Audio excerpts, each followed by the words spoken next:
The air outside the county courthouse was heavy that morning, filled with chatter, footsteps, and the nervous energy of people seeking justice. Yet among the crowd stood a man who commanded quiet respect without saying a word. General Marcus Daniels, a 58-year-old decorated U.S. Army officer, carried himself with the calm authority of someone who had seen both the brutality of war and the value of peace.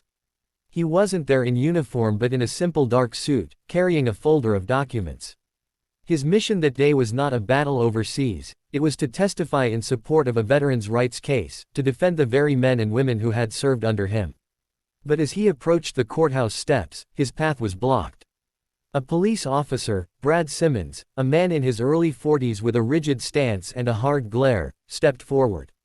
Simmons was known in town for his short temper, and the sight of a black man walking confidently toward the courthouse made him instinctively suspicious. "Court's not for just anyone," Simmons said with a smirk, folding his arms. "What business do you have here?" Marcus stopped, meeting his eyes calmly. "I'm here as a witness. My name is General Marcus Daniels. Check the docket if you need to." But Simmons didn't move. Instead, his hand brushed the holster at his side. "ID," he barked. The crowd around them grew quiet. Marcus reached slowly into his jacket pocket, fully aware of the officer's tense posture. He pulled out his military identification and handed it over. Simmons glanced at it, scoffed, and let out a cold laugh. "General Marcus Daniels, you expect me to believe this? You think you can just print up some fake ID and waltz in here like you're important? Impersonating an officer is a federal crime." A ripple of murmurs ran through the crowd. Marcus's chest tightened, but he forced himself to remain calm. "That ID is real. I served my country for more than 30 years. If you doubt it, call the Pentagon." But Simmons had already made up his mind. With unnecessary force, he grabbed Marcus's arm, twisted it behind his back, and slapped cold steel cuffs onto his wrists. Gasps rose from bystanders, some pulling out phones to record as a man who had once led thousands of soldiers into battle was dragged down courthouse steps like a common criminal. Inside the police car, Marcus sat silently, staring at his cuffed wrists. He had faced enemy fire, bomb blasts, and sleepless nights in foreign deserts, but nothing prepared him for this. The battlefield was different now, and the enemy was not overseas.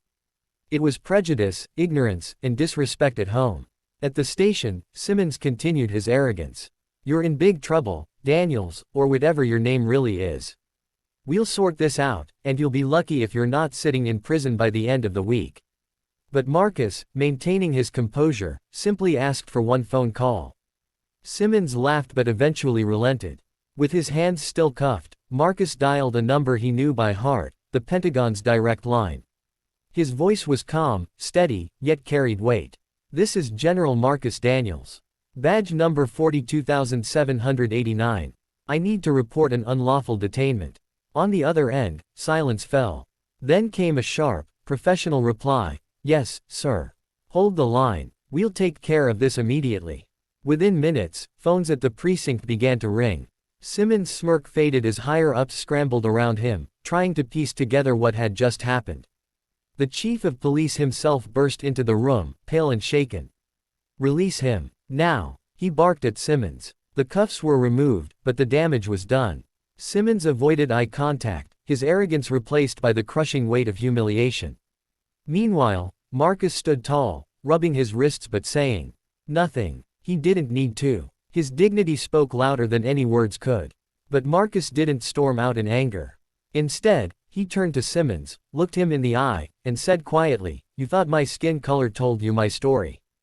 But you were wrong. And I hope this moment teaches you that respect should never be earned by uniform, title, or rank. It should be given because we are all human beings." The room was silent. Officers who had watched everything now stood in shame.